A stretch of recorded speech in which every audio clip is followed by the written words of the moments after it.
Hello, people. How are you today? How are you tonight? The time is 8:30 UK time, and I believe that is for Equatorial Africa. It will be 8:30 as well. So wherever you're joining us, wherever you might be in the world, good morning, good afternoon, good evening. I hope your day was fantastic and your day was worth it. Today. So, like we always do, please keep the comments coming because we love to read your comments. I love to read your comments, and I love to read it on the show to let you know that we're following everything. I can pull it up from my computer here, right? And join us. Keep it coming. Whatever you feel, what you want to say about what we are discussing, I am happy to listen and to hear it. So, thank you for following us. We are doing really well, and a lot of you, some of you, I didn't say a lot. Some of you heard my call, on the last broadcast to join our YouTube channel and our uh, um, Instagram channel. So some of you did, some of you have not. Please, if you've not done that, do it today. Do it now. It doesn't cost you anything. We bring you the best, as you know. We bring you everything that's going on with Black and African sports, worldwide. Okay, let's get into the topic of today. Like we mentioned, on the platform on Facebook, we said we are going to discuss the impact of Osimhen. You can see it in my background. Yeah. The Super Eagles, they've struggled, when he's not been in the team. And we've noticed this, throughout the time that he broke onto the scene with the Super Eagles. So, what needs to be done? We know sometimes he's injured. I think most of his absence has been down to injury. If he was not injured against South Africa, we might have won that match because that match was begging to be won. And there was nobody that could step up to the plate and put the ball in the net. And that has cost, the Eagles direct qualifications, to the World Cup. So we don't even know right now if they can make it, all the way through the playoffs. But we'll see what happens then. So the second thing we're going to discuss is now that African teams are not fashionable when they're trying to secure qualifications, for a lot of diaspora born players. But once they've qualified, now they become the bride, the beautiful bride. Everybody is now skimming, to come in, So that has happened to Ghana a lot.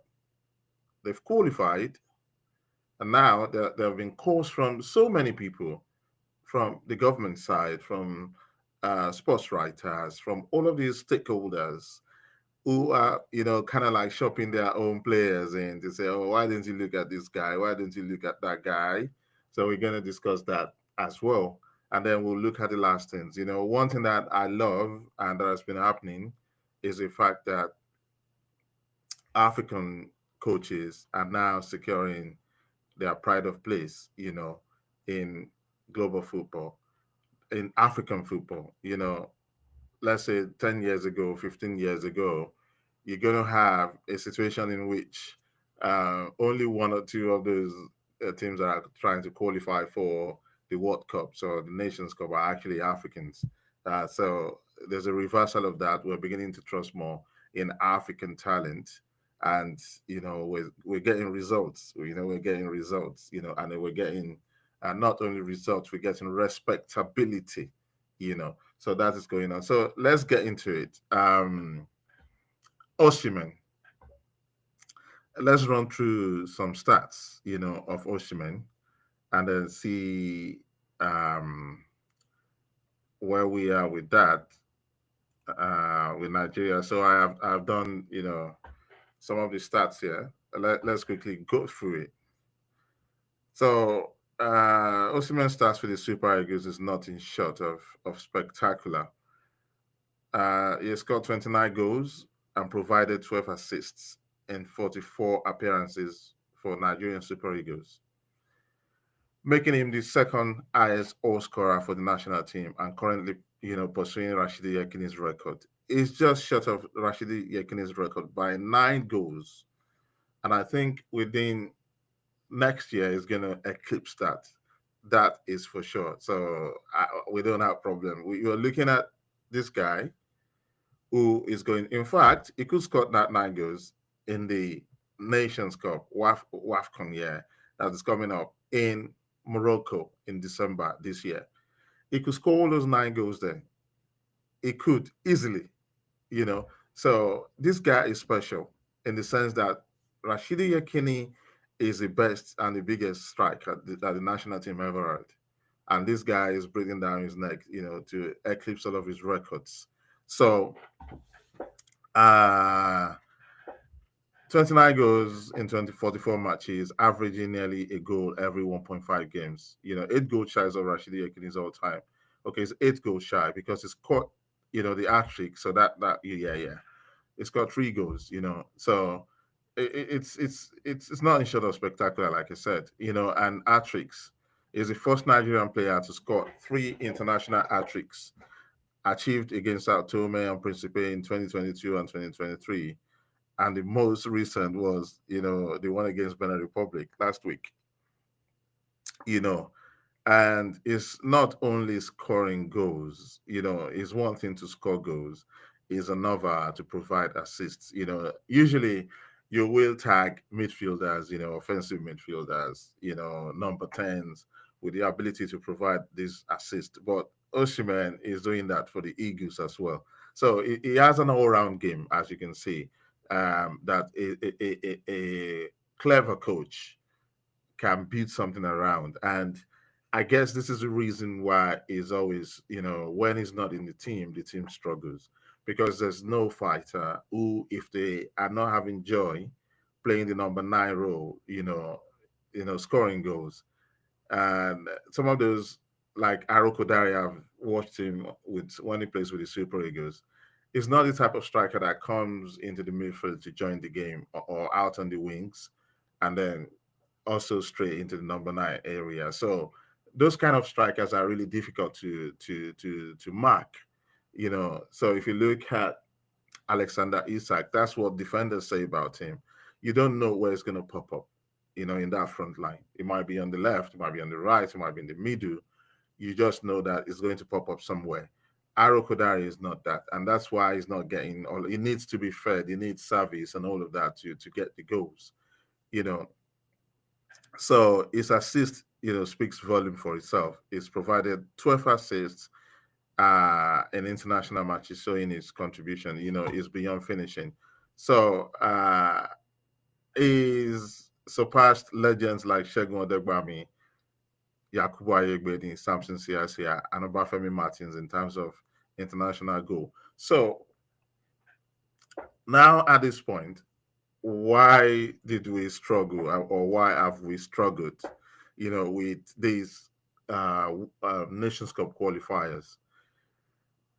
It's a question we've been asking, and it's a question that others have been asking and saying. The Osimhen that played against, Benin Republic, where was this Osimhen all along? Where was this Osimhen in all the qualifiers? So this, story by Colin Udo is exactly what everyone is asking. This is Osimhen that showed up. We needed a win, and this guy said, I'm going to take the bull by the horn. I'm going to get it done. I'm just going to score the goals. And he did. So where was this Osimhen? And what, instead of going into it, let's just summarize it. That's why we have technology nowadays, so looks like it's not giving me the summary. But everybody knows that when he's fit, is had, what injuries. And when he's not fit, he's not able to do what he needs to do. And that is why, you know, he's having that problem. And also, I think Eric Chell has suddenly woken up to the fact that um, Osimhen needs a strike partner. And that strike partner, funnily has become not even Tolu Arokodare. That person has become Akko Adams. So you can go into the last, the game they played together. You can see the chemistry between them, especially the second goal, that Akko Adams scored. It was Osimhen, Osimhen found himself on the right-hand side, marked by two players. And in fact, three players were on him because one was in the middle and two were on the flanks waiting for him that you're not going anywhere. We're going to push you to the sidelines. But Akko Adams had this brilliant run into the box and he found himself unmarked, with just one defender. He was able to take that defender out and smash, a low cross across, the face of the goal. And then that was it. We scored, two goals.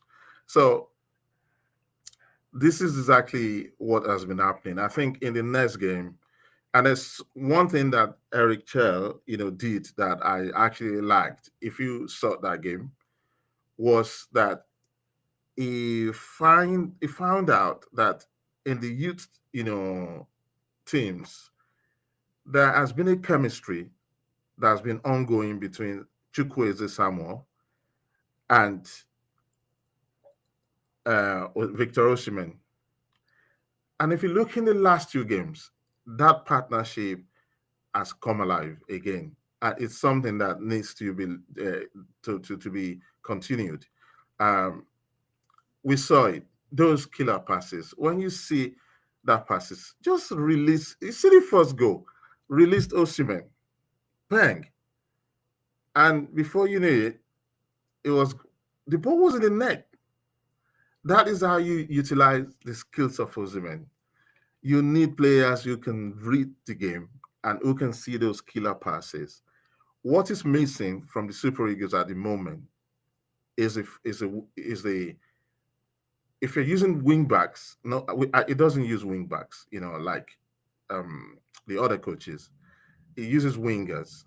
So these wingers that you're using, if it's Ademola Lookman or you have another guy on the right, there are certain times that you need to pick out crosses. And if you saw the last game that at the last goal against Benin Republic, that was what happened. That cutback, from the corner side, that cutback was what the player latched onto. It was just a straight cut, you know, um, um, bang is in the net, and because we have those four goals, we're able, to get into the next line. So let me look at what my friends have been saying. Fede says, I'm here. Thank you for being here. Chris said, I'm here also. Thank you for being here, Chris. Now, you need to tell me what you think about some of the things we're talking about on our topic. And Jeff is saying, exactly, whenever Osimhen is not in the team, we always struggle to get goals. And that is some of the reason is that we've been, saying. We've been saying that Osimhen needs those killer passes. He needs to, because he can run, he's really fast, and he's strong. He can defend the ball. His hold-up game is fantastic. So if you give him the ball early, and you're able to get that killer pass, even if he's not able to run on goal and score, he's able to hold the ball and allow other players to come in and feed them the ball. And what comes is the goals. You get the goals. And before we scored against Benin Republic, noticed how Osimhen was making us to win the battle. The second balls, the long balls in the midfield. It will come in. If there's a long ball as is coming from the keeper, it's going to edit. it doesn't allow pressure to build back on the team. And that is exactly what is always missing when Osimhen is not playing. Arokodare does not do that. He's waiting for supplies. So that for me is what I see why we keep having problems, because this is Osimhen. It is an handful. He draws at least two defenders to himself. When you're able to draw two defenders to yourself, you leave that place open. You leave the goal open for another striker to exploit. So that's what's happening. Someone says maybe by ending of next year, it will be Nigeria's highest goal scoring with this form. Honestly, end of this year, 8 goals at the African games is not beyond Osimhen to have. Chris, you said Osimhen has the talent and capacity to be Nigeria's all-time best player. That our last match formation was 4-4-2. Even within the systems, it doesn't matter the system you play. Excuse me. It doesn't matter which system you play. 3-5-3. You can play three. You can play three. Three. I think 4-3-2-1. It doesn't matter the systems. You need players with art. Players who know what they're doing. When you have this type of players, you're able to create opportunities and to play to the strength of your best players. And that is what Sam Chukwueze has been doing for Osimhen. When both are in sync, Nigeria is unstoppable because the chances keep coming. And secondly, a lot of the things that Lookman should probably look to do more is that when he's caged, instead of playing 1-2, there's always Arokodare is free, he can get those headers in. He's tall. Put the ball over. It's not all the time that you need to get this cross across. Cross the ball. Let there be, a number 9, traditional number 9 striker, we always put that in the net. So that's what we're saying. So hopefully, going forward, is that Osimhen will be given the Nigerian football authorities will work closely with the club, because this is where you need to now work with the club to say, yeah, play your game, but let us know in which way can we both handle the workload, so that Osimhen is there to help us to qualify. This is where you need the admin work, to always be in touch with Galatasaray, and to also make sure that if Osimhen needs to come in a private jet, let him come in a private jet. Because right now, you need him to be fit and proper to win. Qualify from Africa first. Those are playing Gabon is not a walk in the park. Gabon is a very good team, and Cameroon is a very good team as well. So we need to sort all of these things. We need to, guys. We need to sort them out. So, okay. Samuel has also dropped another comment. Say, our last formation works well for us because we have a lot of strikers, more than wingers, and almost all our strikers in good form, so it works for us. I think what works for us was that delicate balance, that Eric Chell finally had with the chemistry between Chukwueze and Osimhen.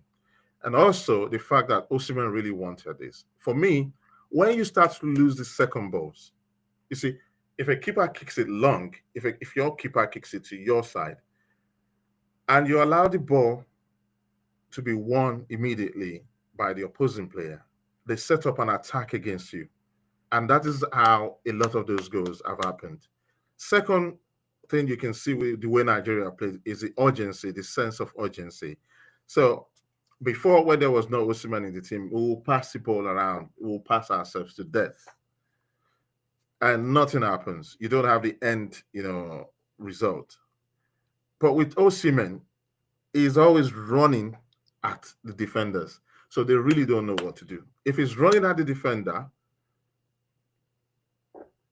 Ako now has opportunity to pop up in different areas. If you saw the last goal against Benin Republic, this is what happened. And that was the goal that actually gave us the qualifier, right? Arokodare, Osimhen has been substituted for Arokodare. Then Arokodare ran. If you saw that goal, the winger was trying to get a pass. So Arokodare ran into the middle, followed by two of the central defenders. They are 5 and 6. Ran along, to stop Arokodare from getting a low pass. But that winger, I can't remember his name now, was so fantastic that he made it a cutback into the middle of the penalty area. And there was our striker. He did not need any invitation to just smack that ball right across. That was the fourth goal. Clean goal. So this is exactly what I'm saying. When you are attacking at pace, you see, the Eagles are not designed to play tiki-taka, to keep passing the ball to the dead. Okay, pass it and then pass it back to the keeper and then pass it this way, and you put yourself under pressure. We don't have time for that. That is not the way Nigeria plays. Nigeria is a full frontal attacking team that's going to run you down with their fitness, right, with their effort, and keep attacking, the game. So that is who we are. So keep the comments coming. I'm enjoying it. In fact, Fede said they should continue with whatever formation they use, that they play like Guardiola's team. We've explained that. So all right, let's cut the Osimhen stories. Let's go to the second story, and we'll do that when we come back, from our timeout.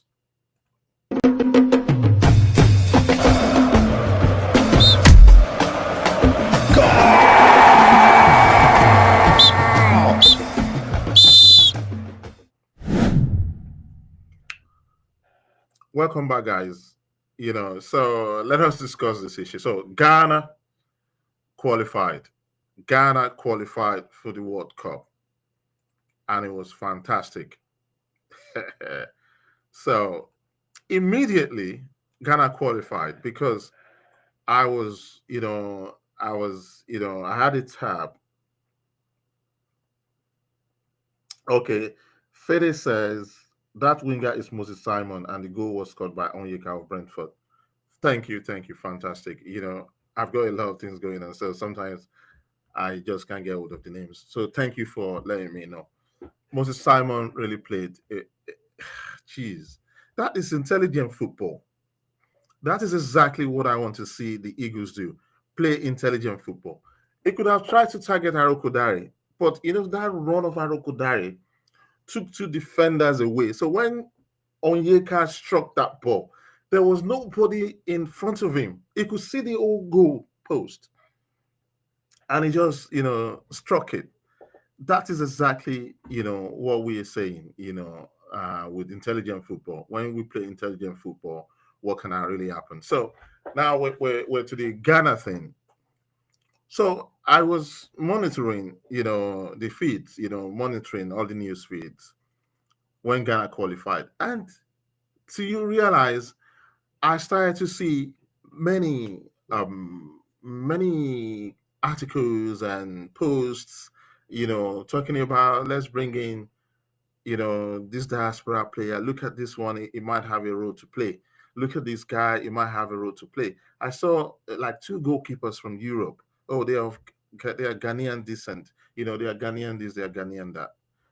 Get them into the team. So that was why, if you remember, we ran this, story on our page. What Coach Adu said, we ran it yesterday because it was becoming an issue. So that was the story. It was becoming an issue. And don't get me wrong, nobody is here to say diaspora. In fact, if you look at all our communications, if you look at all our posts, we do celebrate diaspora. We celebrate the diaspora because we believe both of us in the diaspora, those who migrated here and those who were born here, and those who live in Africa, we're one, indivisible one, and we're all going to achieve glory together. That is what we believe in. But what we don't believe in is, if you don't believe in Africa, don't use Africa just to catch your fun. That's exactly what we're saying here. And, you know, there's this ex Eagles, captain, the ex Eagles captain, the Chelsea guy. He said the same thing.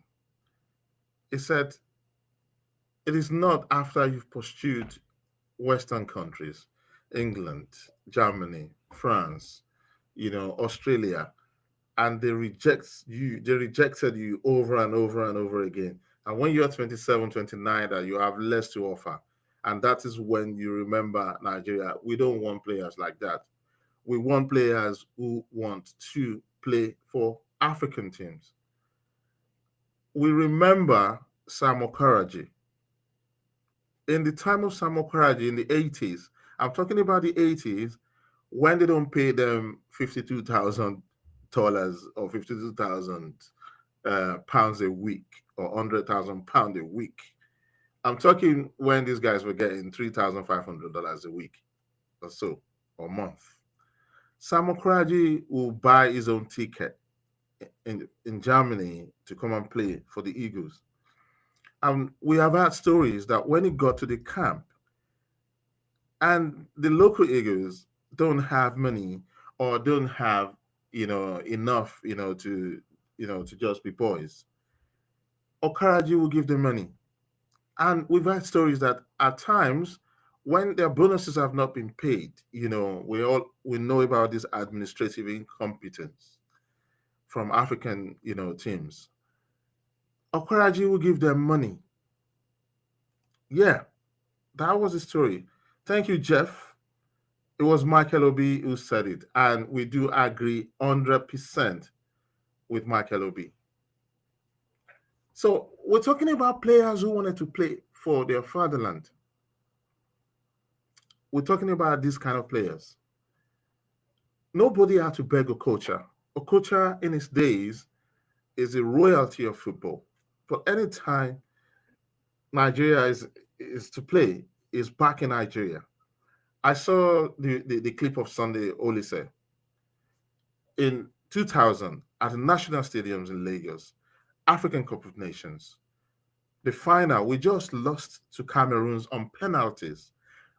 Those Eagles came down from 2-0 down to equalize against a star-studded Cameroonian team and lost by penalties. He was crying. He was inconsolable. He didn't want the silver medal because that was not good enough for him. So when you now have, let me show you, when you now have, even Ghanaians, I'm talking Ghanaians, right? Writing articles. I don't know if these articles are paid or not. You see, why Ghana should welcome Eddie Nketiah and Hudson Odoi. Why? Why should they? How can you start a debate on, it's said there's a debate building up on whether or not Eddie Nketiah and Hudson Odoi should be allowed to join the Black Stars for the World Cup qualification. I think this is disrespectful. This is total disrespect, to the team that has been doing it. All of these guys who have been representing Ghana before today, who got you the ticket, who paid their way, flew over to Ghana, took the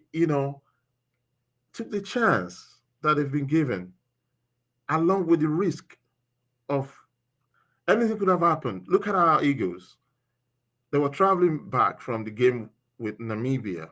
No, not Namibia, with Lesotho. They nearly had a plane mishap. They nearly had one. That is risking your life and limb and the future of your family. So I do not get it, guys. These guys have not even, The ink has not dried on the paper that says Ghana has qualified for the World Cup. And you're immediately disrespecting these guys by saying, oh, let us bring in Callum Odoi. Let us bring in all of these guys who you have been you have been chasing for so many years. And the coach actually said it. He said it here that they've been begging some of these, players. They've been begging them.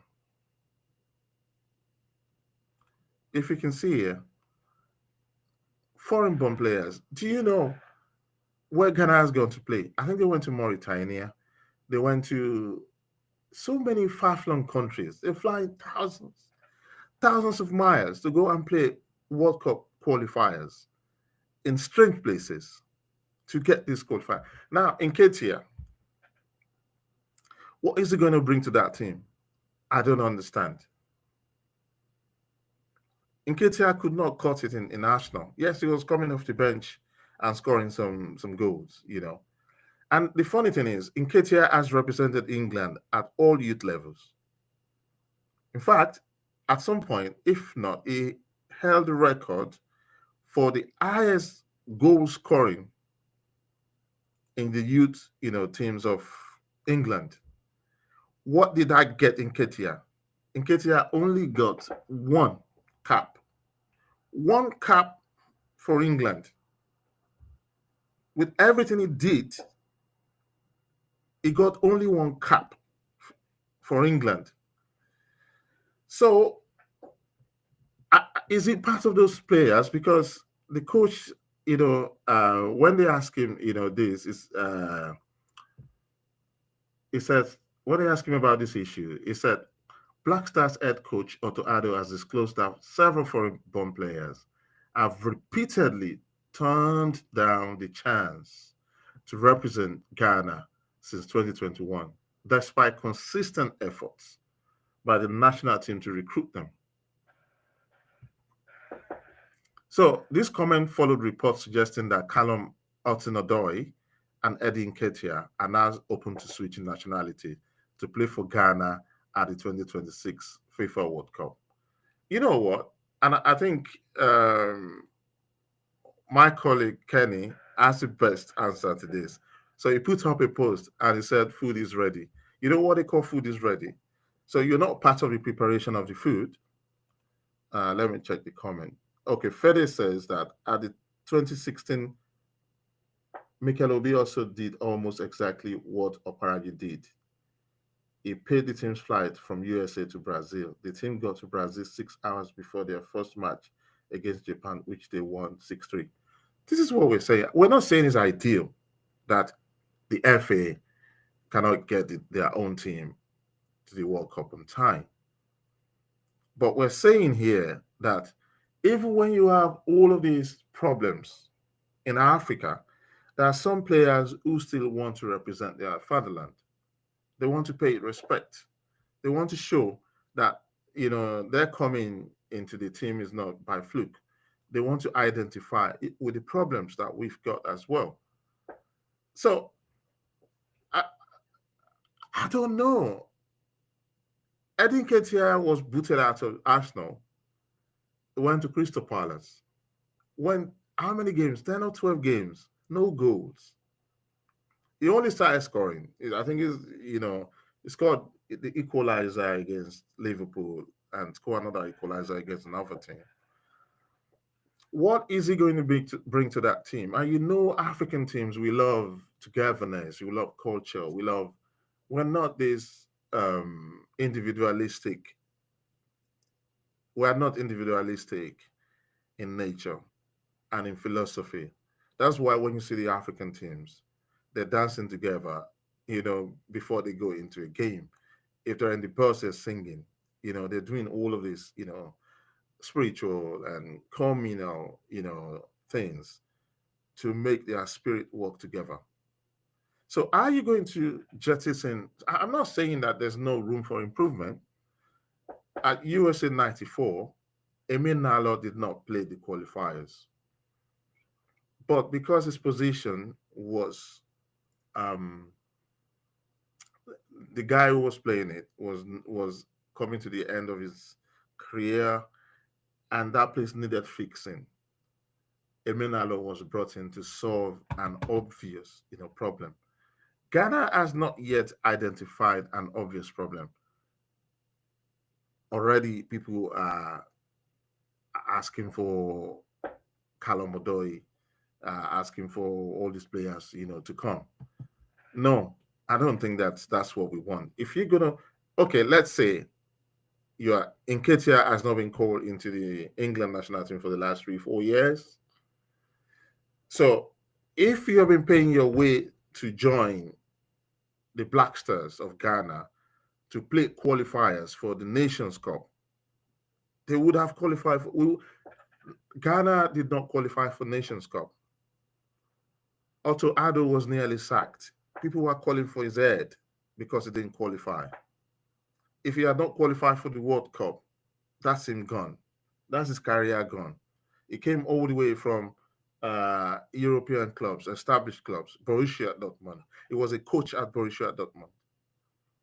His career would have gone.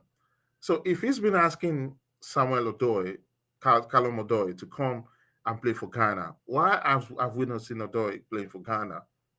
Why hasn't Nketiah not playing for Ghana? Why is it that when they've already qualified, for the World Cup, and you are now 26 going 27, that is where you believe that, okay, you can snatch somebody else's place in the Ghana team and get on the flight, to the US. I mean, come on. So let's go back to listen to what our friend, Otohado has said about this. I think some of his quotes is, there are players we've been chasing since 2021 who rejected us. We need to check the commitment so we don't destroy the unity. That's exactly what we're saying, mate. It's going to be difficult for players who rejected us in the past. We as Ghanaians need to have some national pride. Yes, I agree. National pride is the real thing. But it didn't close, the gates on looking at all these players, especially players who were not given the opportunity to play for Ghana, who might have what they need to actually be better than they are now. So, because you said we will look at each case one by one, there are players I've been chasing since 2021 who didn't reply to our calls or want to come. Cut them out. So, and he clarified it. He says it's a different thing if we haven't approached you and now you want to come. But if we have been approaching you all the way and you said no, and now we're at the World Cup, that's a different matter. You are not getting in, guys. And I do applaud, Otto Addo, for taking, this stance. So let's go back into the chat, and see who we got. So we got Jeff. Jeff says, I'll advise the Ghana FA to ignore Odoi and Nketiah. They seem to want to reap where they didn't sow. Also, I have heard Curtis Jones has been claiming Nigerian heritage too. Oh my God. Yes, we do know. We do know he's got Nigerian heritage, but not now. These boys have been given everything. Guys, even if you have the money, let me tell you one thing. I worked in a multinational, right? And when I was, at the beginning of my career then, so there was this woman, she's highly placed up there, and she was flying, she would go for this meeting, go overseas, come back. She was practically in the air, just attending one meeting and the other across the world, in the chain. And we would look at her as, oh, we want to do this as well. We need the opportunity to travel and do, this stuff. Then it came to a point. She said that she because we work together in a team, from the agency side, and she said, look, I don't want to travel that much anymore. I'm tired of traveling. I'm tired spending all my life in the air. And she would nominate all of these subordinates, to travel. And I was looking at myself, can I do this, But later, when I could fly around the world, I began to understand what he's saying. You get to a certain age, your bones they can't take it. Being in the plane all of the time in a pressurized environment, you don't like it. You don't like who's sitting next to you. You don't like all of these things. You just want to be on the ground. You want to talk to people. You want to enjoy your life. So what I'm trying to say to you, even if you're flying private jets, it gets to a point where flying becomes a chore to you instead of something you enjoy. So it is not easy for Osimhen to play in Galatasaray, jump on a plane, go to South Africa, jump on a plane, go back to Nigeria. Do you get it? It's not easy, guys. So they cannot do all of that, and then you want to come and reap where you have not sown, like Jeff said. That is not going to work, unfortunately. So I think we're all agreed. I keep checking the chat, the chat room to see. So everybody is agreed that we don't need these people to come and disrupt, and we agree with Otto Addo that only players who have not been given the opportunity to play for the African teams, who possesses the talent that is required to add value to that team, those are the ones you can open the door. And even when you bring them in, right, you need to let them prove themselves. They need to prove themselves for you regularly before you are even going to say, oh, we get you in. Because the guys who qualified you, they're not stupid. They gave everything, they gave their time, to make sure you qualify. So I think that is that about that for the moment. Let's go to the final, point that we want to make. Yeah, after the timeout, then we'll come back.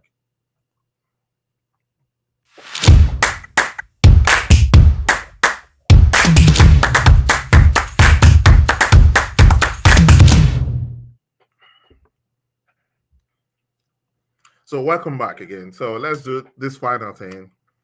We go how many minutes? 3 minutes left. Okay. Um FAs, we need to say something about FA. What I really love and what most people love about this World Cup qualifiers is that a lot of African FAs have been trusting African coaches, to do the business for them. And while most people were talking about Eric Chell, being that he should not be given the opportunity, given where we were at that moment, I did love the fact that they give the coaching role to an African. Fede, I heard what you said. You said you are quite very, very straightforward with this. You said all doors are closed for now. They should come back after the World Cup. I do agree with you. But don't let us close the door on talents that we've not given the opportunity to, who possesses what we need, to make Africa proud at the World Cup. Those ones, give it to them. That was how Emenalo came into the '94 World Cup, team, and he did perform. So that is that about that. So as I was saying, let's check out all of the African coaches that are going to the World Cup. So here we are, there's Walid Regraoui. This guy is brilliant. He's taking Morocco to the semifinals of the World Cup. Right. I mean, I rate this guy a lot. I rate him a lot. He's won, so many things with that team that he might even win the Next Nations Cup. Trust me. They're doing something fantastic in Morocco. Something is really going on in Morocco. You can really tell. The under 20 team, they are right now finalists, at the under 20 World Cup. They might win that as well. So we've done quite a bit of reporting on our page, so you can see that. Papethio. Papethio, am I calling it right? It's Papethio. Okay. Pape has qualified Senegal, for for the same, World Cup. It's got this guy didn't joke around. It's got fantastic talent in Senegal. Senegal, oh my God, these guys have been very, very top of African football for the last 10 years, easily, and it's a good thing to know that the Senegalese FA actually trusted Pape to lead this incredible group of players, and it's repaid their faith by qualifying for the World Cup. And then you have Tunisian, Sami Trabelsi. Sami Trabelsi, as he qualified that team, fantastically. They just beat everybody, and they qualified for the World Cup. And also Emma's Faye, Emma's Faye. I'm writing a story on them at the moment, and Emma's Faye is its rise to the top of Ivorian football was accidental. So I think Emma's Faye at the Nations Cup they won. The coach played 3 games, thought that he didn't qualify, and he was sacked. And something happened.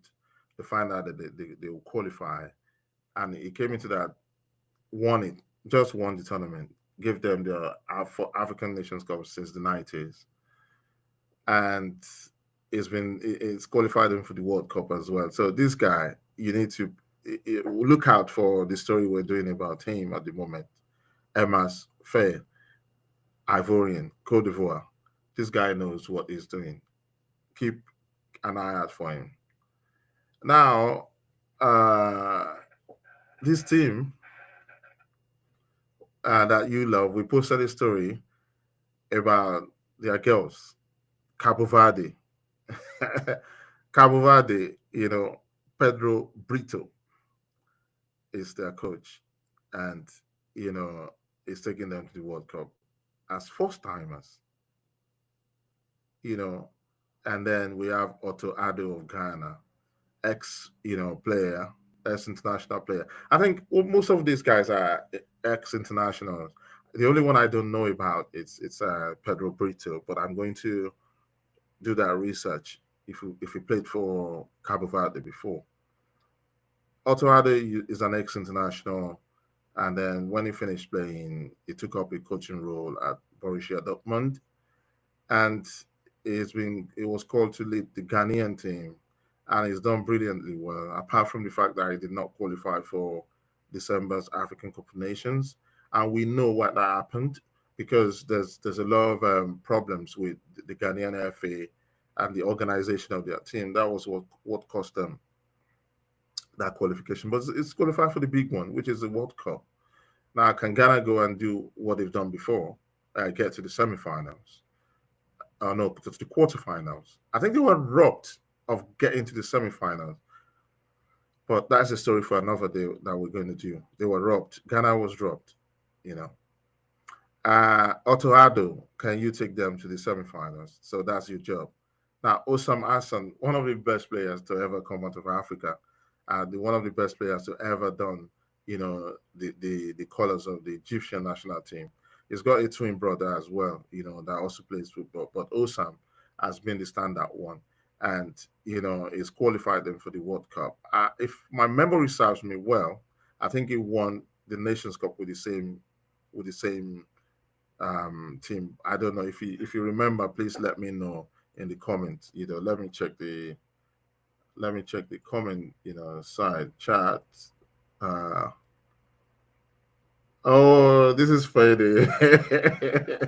Fede is talking about Cabo Verde. He said, yes, I love their women. Yes, we all do, mate. They are fantastic, beautiful women all over Africa. You want to talk about the Ugandans, you want to talk about Nigerians, South Africans. Anytime that you go to the stadium to see the support and you see all these beautiful girls, if you're not the one that's able to take care of yourself, you're gonna let yourself go. So back to the business. Keep the comments coming though. I enjoy, talking about the comments. So back to the question. So Osama Hassan has really done fantastic well. So but off the top of my head, I cannot say if he won the Nations Cup. He won the Nations Cup as a player, whether he's won it as a coach, but obviously he's qualified them for the World, Cup. And I don't want to hear that before the World Cup. Okay, someone said yes, he did the same with the team. Thank you for confirming that. Thank you for confirming, Samuel. That's why I need you guys to be with me when I'm doing this.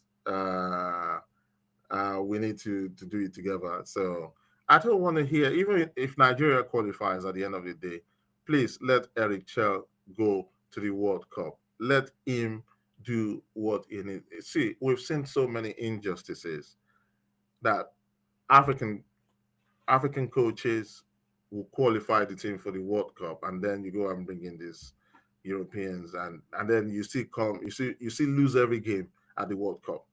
It's happened so many times. So if we're gonna lose at the World Cup, let us lose. But these guys have qualified us. Let them go and enjoy the World Cup. So that's one. So that will be it. Just the final one that I'm going to share now is, let's look at the image. Let's look at all the new teams. Just three teams are going to be newbies at the World Cup. So these are the teams that are going to be newbies at the World Cup.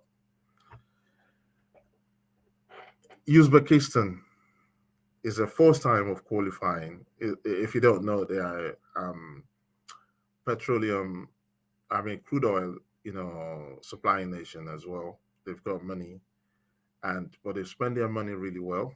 So we did a story on them on our Facebook page, so you can have a check, you can have a look at it about how they change the FA, and then the youth groups.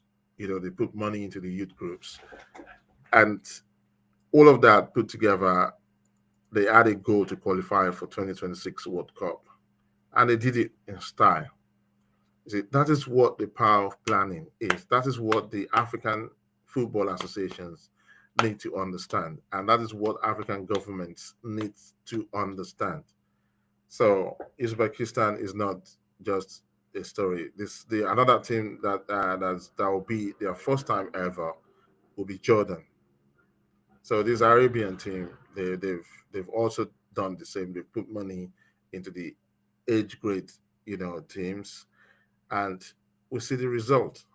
And then the last one is the African one, Cape Verde. If you're speaking English,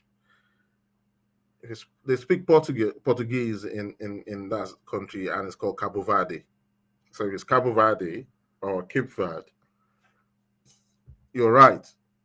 Anyhow you want to pronounce it. So Cabo Verde is going to the World Cup for the first time ever, and they are the smallest nation to qualify for the World Cup. So we've done all of these stories in our Facebook site. So you might want to say, and the good thing that works with what we've been saying today with Cabo Verde or Cape Verde is the fact that they from day one went to the diaspora, players, and say, do you want to be part of what we're doing at home?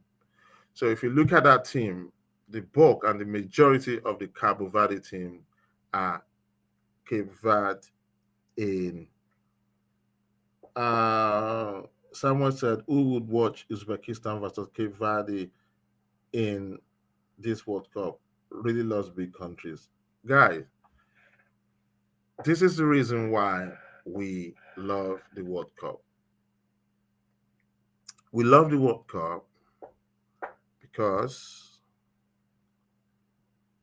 there's a chance for the older teams, or let's say the legacy teams, and there's a chance for new teams. How are you going to know what stuff they're made up of? Look at Senegal versus France in 2002 World Cup. Who saw that coming? Nigeria in 94, nobody gave us any chance. Look at what we did at that cup. If it was not for naivety and infighting within that team in their camp, we would have gone all the way to semifinals or even the finals, because we had the chance. We had all the chance in the world. That Italy team was not good enough to beat us. No, no. If Yekini had chance at the last minute to win the game. So look, guys, Uzbekistan did not come through the back door. They played all the games and they are here. So let us give them their flowers. The same thing for Jordan. We want to see Jordan. I remember when Saudi came in '94 as well with Oiran and all of those guys. The best goal of FIFA tournament ever was scored by a Saudi guy. So don't write him off. That's exactly what I'm going to say here. And then look at what Cape Verde has done. The smallest country, and they've been able, apart from, I think the only country, the second smallest country is Trinidad and Tobago, and they're playing in CONCACAF, and so it's a list of small countries and all of that. But Cape Verde has played with the best in Africa. Cameroon is struggling, Nigeria is struggling. Look, if South Africa had not featured that disqualified player, Nigeria would not have even been in the conversation of playing the playoffs. And if we got more points taken out of us from Zimbabwe, or if one of the other teams, Eritrea, had not pulled out, we would not be in the conversation. So, guys, nothing is guaranteed. That is why look at Brazil. Brazil is a household name. They produce talents like it's going out of fashion. But guys, do you know what it means to break into the Brazilian national team? Do you know what it means? You know, that's what Nigeria should be like. Nigeria is 200 million people. We should have 100 people that are fantastic, could compete anywhere in the world, that should be trying to break into the Eagles. That is where we need to be. That is where we need to be, guys. I'm not going to lie to you. We're supposed to be the giants of Africa. And if you have 200 million people over different, climate areas, you should have different styles. You should have different talents, like Garba Lawal was from the north. That guy was a mainstay of the Eagles midfield, for years. I think for like 10 years, and it was one of the best, easygoing. So if you look at the kind of football that they play in the north, it's totally. It's not technical, but it's intelligent football. It's different from what they play in the east, and it's different from what they play in the west. So if you look at most ego east dominated teams, they have lots of pace, lots of burst of energy, and they have talent they can shoot. I think in the west, it's more of football, technical football. So the good thing is that if you've got 200 million people and you can take all of these styles of football across Nigeria and you can blend it together, you are going to do really well. That's how Brazil is. So that's exactly what I'm saying here. So in conclusion, let us look at my colleague Kenny did a story on Abedi Pele and his kids. Abedi Pele is royalty of football in Africa. He also comes from the northern part of the country that is deprived more than the south. But look at what he's done with his kids. He's told his kids, "You were born in France. You hold French passport, but I want you to play for Ghana. That's it. We all only have one country, it's Ghana." And two of his kids have captained Ghana. Fede said he's not heard about Garba Lawal before. Oh, he's one of the OGs. This guy, trust me, when he's in the middle of the pack of the defense, he's a defensive midfielder. He's one of the best there ever was for the Eagles. We might you're giving us a story source. We might have to dig him up and then do a story about him. Garba Lawal, oh my God, I respect that guy a lot. And when I say I respect somebody in the Eagles, trust me, the guy is that good. Yeah. So, okay, Abimbola, thank you so much. In fact, you just dropped another pump into this whole conversation. It's a debutantes Denmark, top Group E at Mexico 86. And to even add to what you said, remember 92, Euro 92. Denmark did not qualify. They missed out on the qualification by 1 point. And all the players packed their bags. They went on holidays. And they said, okay, that's it. Let's go on holidays. We missed out on Euro 92. So I think it was the bulk of the team that played in Euro 86. They've matured by 92, but they still did not qualify. I think something happened. I think a team was banned or whatever it is, and they called Denmark to come and fill the gap. I mean, fill the space. Okay, come on, play the game because you are the best, qualifier that didn't qualify. And you know what happened? They won Euro 92. I saw it. I followed everything. They beat everybody of note. And these were guys who did not qualify in the first instance. So, guys, we cannot write off. Thank you, Samuel. You said I agree with you. Don't write teams off. It's football. Anything can happen. Yes, that's what it is. So, guys, I've in fact you've made my night really fantastic because your contributions, your comments has given us quite a lot of talking points. And for Fede, who said he's not Ediba Garbalawal, maybe by the end of the year, we'll put together a story on Garbalawal because he's a fantastic, fantastic guy. So I do hope you guys have a fantastic, rest of the evening and going into the weekend. In the weekend, hopefully we'll be able to do something in the weekend. But I'll put the notifications out because I'll be traveling. I'll be traveling, back and forth this weekend. So we might be able to sneak in like 30 minutes. Let's see what we can do. So, like I said, Jeff, the Abedi Pele story is the one I'll wrap it up. My colleague Kenny, Kenny wrote that story, and he did quite a lot of expository digging. And Abedi Pele gave his all for Ghana. He had money, he had fame. All of his kids were raised, with money. But it told them Ghana is a place to be. Ghana is the one you want to represent. Ghana will not turn its back on you. Ghana will always give you the opportunity. So to all our diaspora brothers, diaspora born, Africans, we love you. We're the same, we're one. What we're saying is contribute when we're pushing the bus. It is not when the bus is now ready, rolling on the tarmac to the destination. That is where you want to join. Jump on it, get into the AC, bring out your tablet and start watching movies and get to your destination. No, that's not how it works. People who can push the bus are the ones that should get into the bus and enjoy what the bus has to offer. So on that note, I want to thank every one of you. I want to thank you, Jeff. I want to thank you, Abimbola. I want to thank you, Fede. I want to thank you, Samuel. I want to thank you, who else again? So I guess those are all of you that we did this together tonight. So I want to thank you, Chris.